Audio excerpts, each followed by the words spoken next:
Thank you for staying with us today at 5. I'm Glenda Lewis. Researchers at National Institutes of Health say women who use chemical straighteners are twice as likely to develop uterine cancer later in life.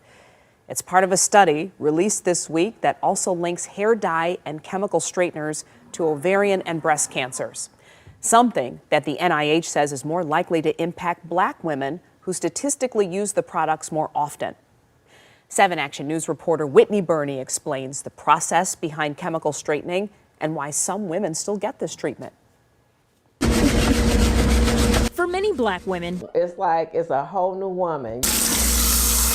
Hair is a part of who they are. My crown is very important to me. You know, this is, your first introduction to people. When people see you, the first thing they look at is your hair. And sometimes their style of choice includes the use of chemical straighteners or relaxers. It's fairly popular for me because I do more short, relaxed hair. Kimberly August has been in the hair business for nearly 3 decades and says many of her clients get the treatment to maintain their styles. It's just no way around it. When it's short, it has to be relaxed or it's not going to work. It doesn't have to necessarily be bone straight, but it has to be straight in order to hold the style. The active ingredient in relaxers, sodium hydroxide, has now been linked to higher risk of uterine cancer. The National Institute of Health surveyed more than 33,000 women over the course of 11 years. They found that women who use the products more than 4 times a year were twice as likely to go on to develop uterine cancer. And because Black women are more likely to use those products, they're more at risk for the cancer. This is what the chemical relaxer looks like. It's applied to the roots of the hair with a brush, and then it sits for about 15 minutes. And I'm going to apply it without putting it on the scalp. Gloria Gaines with Diamond Designs Beauty School says after it's applied to the entire head, it has to be washed out with a neutralizing shampoo, a process she doesn't see going away anytime soon.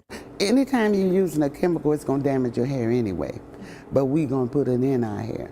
But these are the repercussions of using any kind of chemicals and applying and ingesting them into your body. Nefertiti Harris owns Texture Salon in the New Center area. She says she made the conscious decision to avoid offering chemicals after hearing a similar study several years ago. I don't have any judgment with women that want to perm their hair or straighten it. No judgment at all. I'm just more concerned and invested in showing women how you can be beautiful and be healthy at the same time. Harris says over the last 10 years, she's seen more demand for salons like hers as more people embrace their natural hair texture. She says whichever choice people make, she hopes they're doing so safely. I just want us to understand the facts and make informed choices.